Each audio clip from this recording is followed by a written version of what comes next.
যমুনা, আমরা এখানে অনেকে 5 লক্ষ, 7 লক্ষ, 10 লক্ষ, 3 লক্ষ, 2 লক্ষ এরকম করে আমরা পাওনা আছি। আমাদের পাওনা মেহেরবানি করে আমাদের পাওনা পরিশোধ করো। আমরা ঘরের সন্তান ঘরে ফিরে যাব।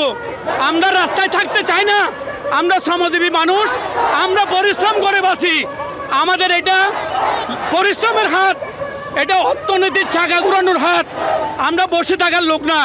আমাদেরকে বিদায় দিয়ে দেন, আমাদের পরিশ্রম পাওনা দিয়ে দেন, আমরা ঘরে ফিরে যাব। অন্যথা আমরা অন্য কর্মসংস্থানের ব্যবস্থা করব। কেএসআরএম, শেকড় থেকে শিখরে। একটু জানতে চাই আপনি কত মাসের বেতন পাবেন? 5 মাসের।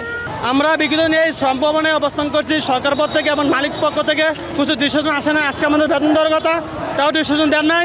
আমরা এখন প্রধান উপদেষ্টা বলবুল যমুনা যাচ্ছি, আমরা যমুনা অবরোধ করব। ঈদের আগে আমরা উপদেষ্টা বলছিল যে 7 তারিখের আগে বেতন দিবে। 7 তারিখ যাওয়ার পরও আমাদের বেতনটা দেয় নাই। 7 তারিখ পরে আমরা শ্রম ভবনে অবস্থান করতেছি। এখন পর্যন্ত কোনো প্রশাসনের লোক, কোনো উপদেষ্টা, সচিব কেউ আমাদের কাছে আসে নাই। আমরা আজ 10 দিন 9 দিন হলো, 9 দিন 10 দিন হলো মানবতার জীবনযাপন করতেছি।